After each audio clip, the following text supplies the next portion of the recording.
Bonjour.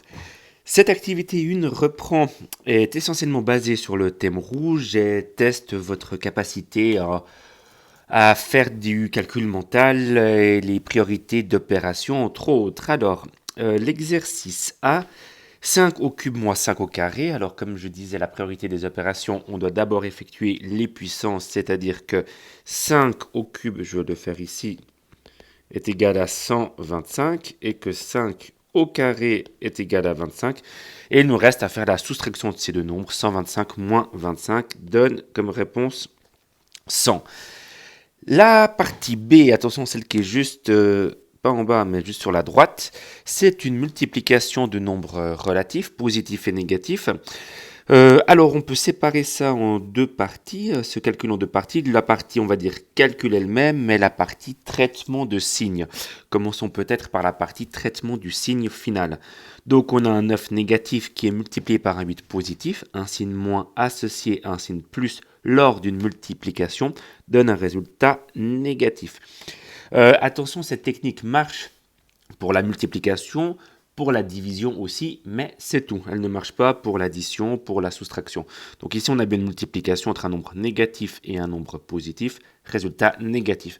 Et ensuite, on peut laisser tomber les signes vu qu'on les a déjà traités, passer au calcul 9 fois 8, c'est-à-dire 72, et réponse finale, moins 72.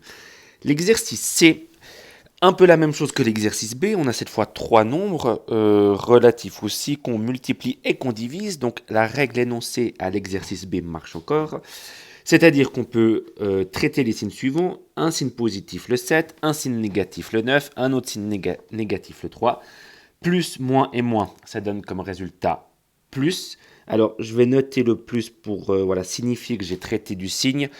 Même si, vous le savez très bien, ce plus n'est pas obligatoire. Et ensuite, le calcul 7 fois 9, 63 divisé par 3, ça veut dire 21.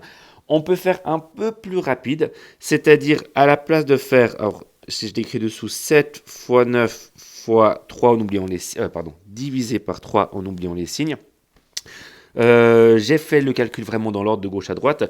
On pourrait commencer par faire cette partie-là. 9 divisé par 3, ça fait 3. Il nous reste un 7 fois 3, ce qui donne 21. C'est un petit peu plus simple de travailler de cette manière-là, vu que les nombres sont plus petits. Exercice D. Alors là, je vois pas tellement de technique. Il faut faire le calcul dans l'ordre, c'est-à-dire 14 moins 57, ça fait moins 43. Alors, on va le faire ici. 14 moins 57 moins 84, ça c'est le calcul général. La première étape fait moins 43 moins 84. Alors là, il existe une petite technique. Comme on part d'un nombre négatif et qu'on lui soustrait quelque chose, on peut imaginer que tout est positif. Le calcul est plus simple. 43 plus 84, ça fait 127. Et la vraie réponse, comme on est parti dans les négatifs, la vraie réponse est moins 127. C'est-à-dire que si je montre ça sur une échelle graduée, le vrai calcul démarre de moins 43 et on descend de 84 pour arriver à moins 127. Et ce que j'ai fait comme calcul alternatif, j'ai fait une sorte d'axe de symétrie à partir du 0 en disant je pars de 43 positif, au lieu de descendre de 84, je monte de 84, j'arrive du coup à 127 positif, et comme le vrai calcul était dans les négatifs, la réponse est moins 127. Voilà, l'activité 1 est terminée. Au revoir.